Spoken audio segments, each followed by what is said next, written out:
বর্তমানে আমরা নন্দকুমার হাই রোডে। তো সকালটা শুরু হচ্ছে নন্দকুমার হাই রোড দিয়েই,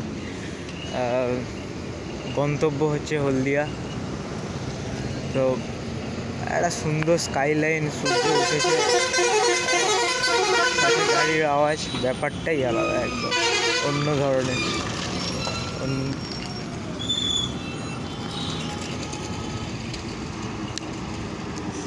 তো যেতে যেতে কথা হবে, ঠিক আছে?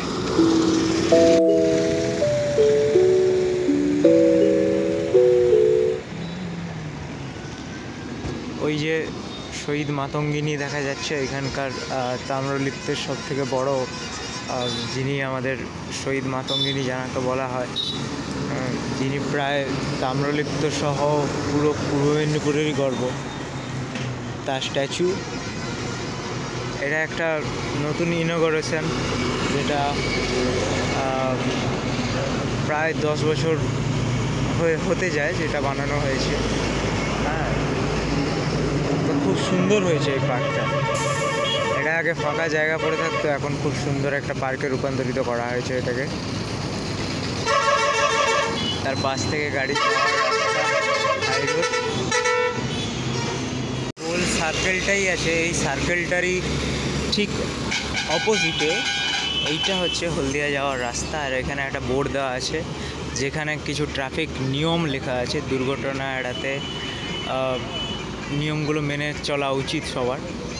এই ট্রাফিক নিয়মগুলো অবশ্যই লক্ষ্য রাখা উচিত। এবার এই বাস ধরেই হলদিয়া যাওয়া যায়, তো বাসে উঠবো এখন।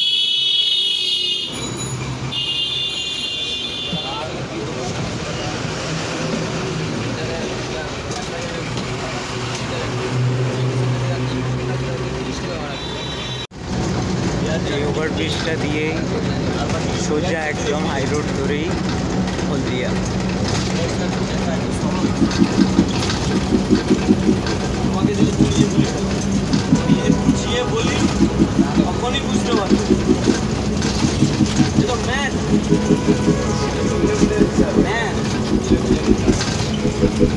প্লাসে মাইনাসে ইনফ্লুয়েন্স।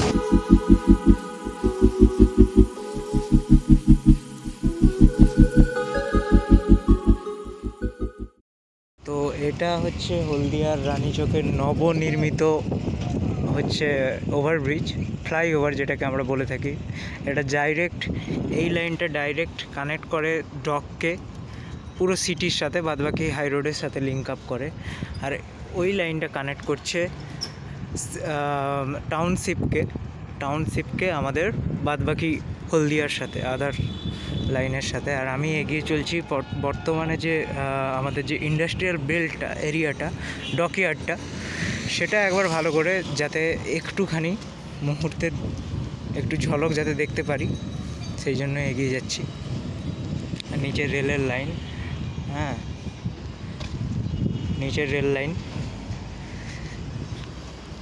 তো এইখানে একটা ল্যাডার করা আছে যেটা দিয়ে উপরে উঠে আসা যায়।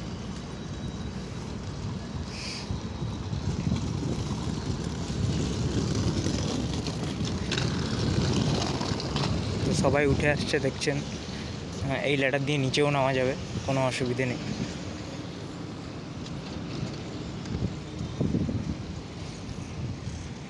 তো ওই দিকে দেখুন বড় বড় ট্যাঙ্ক, যেখানে সমস্ত কেমিক্যালসের ট্যাঙ্ক সম্ভবত, আই থিঙ্ক। আর ওই রিফাইনারির দূরে সম্ভবত ক্যামেরায় ক্যাপচার হচ্ছে না ঠিকঠাক, ওই রিফাইনারির আগুনটা জ্বলছে। তো ওইখানেই পরপর দুটো রিফাইনারি আছে। আর এদিকে পুরো ডকইয়ার্ডটা, এই দেখুন ট্রাক, ডকইয়ার্ড, ট্রাক আসছে।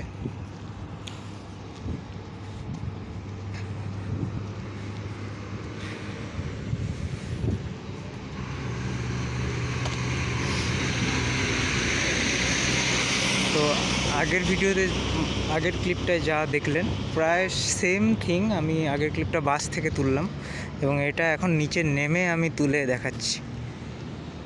ওইদিকে দু চারটে জাহাজও দাঁড়িয়ে আছে, সম্ভবত দেখা যাচ্ছে, লক্ষ্য করা যাচ্ছে জাহাজ দাঁড়িয়ে আছে দু চারটে। ওই দিক ওইখানটায় জাহাজ দাঁড়িয়ে আছে।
তো এই ব্রিজের এই পাশটায় যেটা যাচ্ছে আপনাকে থ্রু লিঙ্ক কানেক্ট করছে নন্দকুমারের সাথে, এই রোডটার যে ওই সাইডটা যে সমস্ত ইন্ডাস্ট্রিগুলো দেখা যাচ্ছে ওগুলো হলো সম্ভবত ইমামি আছে ওখানে, আর আদানি আছে, এই অয়েল প্ল্যান্টগুলো আছে এখানে, ঠিক আছে।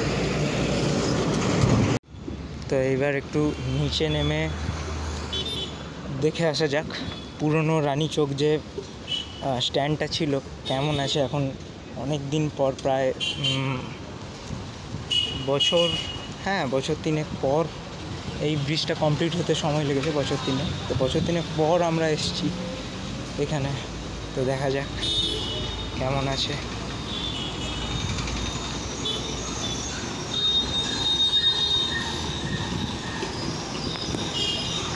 ওপর থেকে নিচে নামছে ব্রিজের।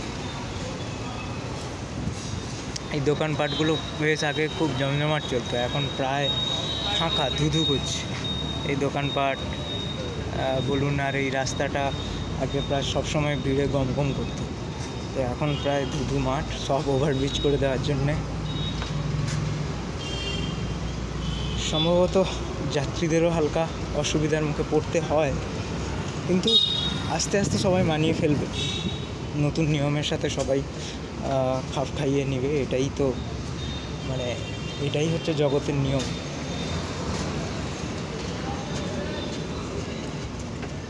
এইটা নিচের মার্কেট প্লেস।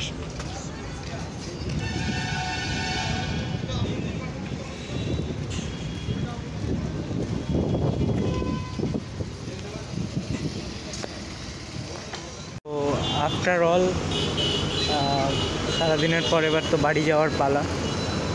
তো এই যে বাস স্ট্যান্ড আর বাসগুলো দেখতে পাচ্ছেন, এটা দীঘা যাওয়ার বাস স্ট্যান্ড, যেটা আপনি নন্দকুমারে এলে দেখতে পাবেন দীঘা যাওয়ার জন্য এই বাস স্ট্যান্ডটা। এখান থেকেই সমস্ত দীঘা প্লাস এই যে সোলপাট্টা, এইসব জায়গাগুলোর এগরা, এইসব জায়গাগুলোর গাড়ি আপনি পেয়ে যাবেন এইখান থেকে। এবং এর ঠিক উল্টো সাইডে দেখতে পাবেন নন্দকুমার পথসাথী। তো পথসাথীতে দুপুরবেলার খাওয়া, লাঞ্চ থেকে শুরু করে স্ন্যাক্স, ডিনার, এসব সবই পাওয়া যায়, প্লাস টয়লেট এবং টেন ইউজ টয়লেট আছে। তো anything you can get from here. তো অবশ্যই ভিডিওটা ভালো লাগলে লাইক অ্যান্ড সাবস্ক্রাইব করুন, আর চ্যানেলটাকে এগিয়ে নিয়ে যেতে সাহায্য করুন। তো এখান থেকে দীঘা বাস আসবে, দীঘা বাস ধরে আমি এখন আমার বাড়ি ফিরবো।